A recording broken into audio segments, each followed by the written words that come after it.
Opa! Mensagem do Pedro com as respostas do exercício anterior. Deixa eu responder para ele. Ana Clara Martins. Eita! Daniel também mandou. Oxi, não vai parar agora. Andressa, João Pedro. Nossa, Lara. Bom, enquanto o pessoal vai respondendo, que tal mais uma lição, hein?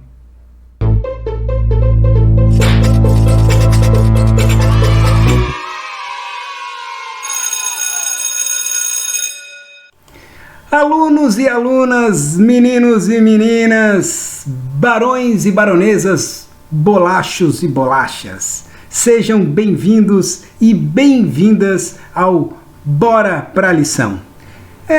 Me diga, vocês já ouviram alguém falar algo assim para outra pessoa? Entendeu agora o que é que eu desenhe?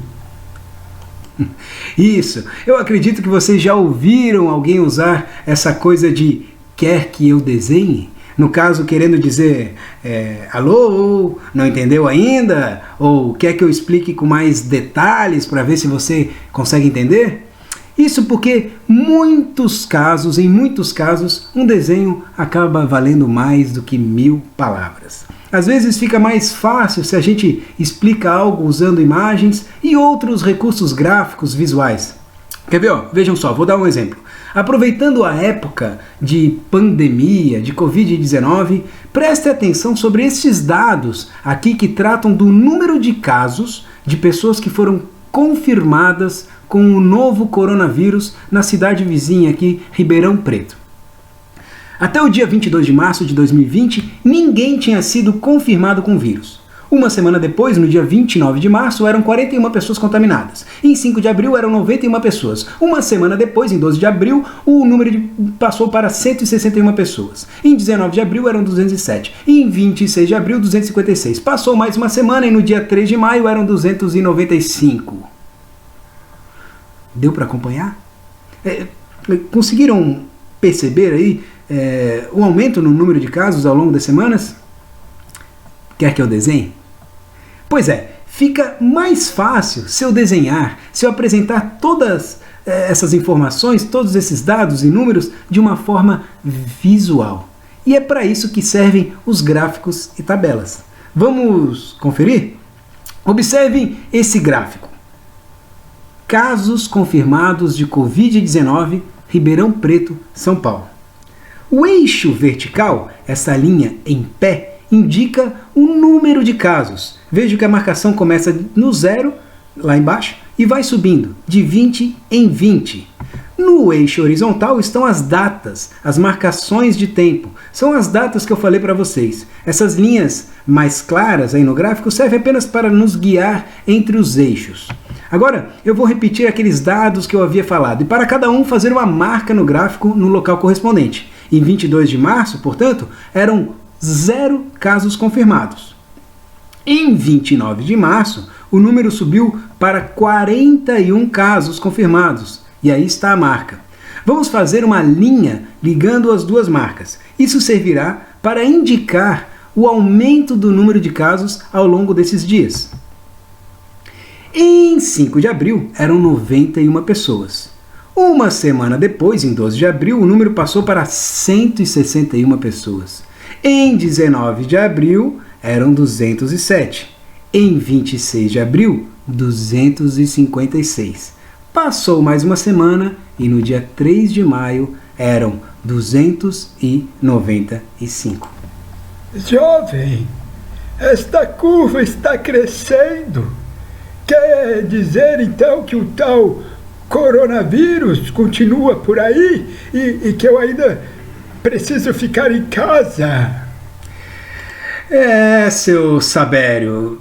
Bom, primeiro, obrigado por interpretar o gráfico para a gente. A linha está subindo, o que sim significa que o vírus continua por aí e que o número de contaminados está crescendo. Se pudermos continuar o desenho da linha, parece que a tendência é que ainda cresça um pouco mais, né?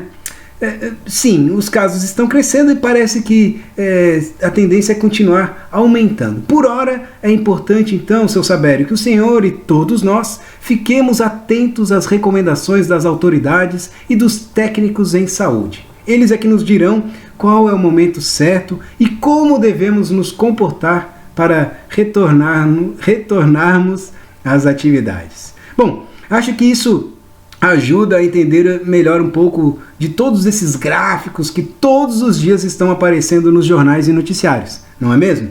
Mas vamos lembrar que além desse tipo de gráfico com linhas, tem outros tipos de gráfico, né? O gráfico de pizza, o gráfico de barras, enfim, são vários. Mas depois dessas explicações, bora para a lição?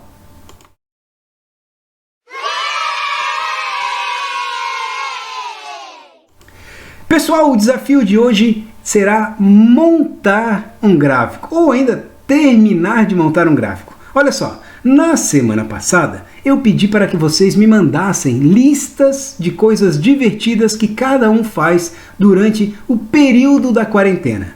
Depois de receber as respostas, ler, analisar todas elas, eu montei a seguinte tabela. Tá aí. Atividade, algumas das atividades que me listaram: jogar stop, jogar futebol, basquete ou vôlei, ler livros, mexer no celular, ver TV e brincar com um dinossauro. Acho que de brinquedo.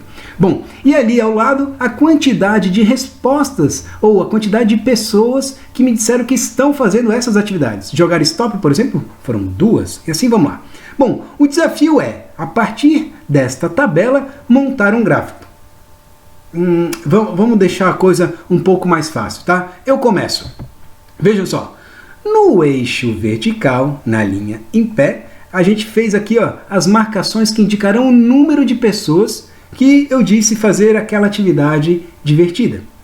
No eixo horizontal, deitado, vamos colocar as coisas divertidas, as atividades que apareceram na tabela. Bom, pronto. Agora, para cada coisa divertida, vamos ver na tabela quantas crianças escolheram e pintar uma barra até o número correspondente no gráfico. Olha só, por exemplo, jogar stop foi respondido por 2 pessoas. Então, nós iremos até o gráfico e vamos pintar uma barra que sai do eixo, ou seja, do 0, bem na marcação ali da brincadeira de stop, até o número 2, até a altura do número 2. Bom, depois temos jogar futebol, basquete ou vôlei. Foram 5 as pessoas que responderam essa atividade. Então, vamos até o gráfico e pintamos uma barra do 0 até a altura do 5. Deu para entender? Agora é com você.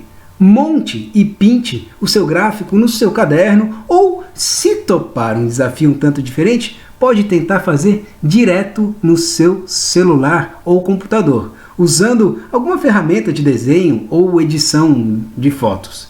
Na descrição do vídeo você encontra um link para essas imagens aqui com a tabela e com um gráfico para você completar. Quando terminarem, não deixem de enviar o resultado para o seu professor.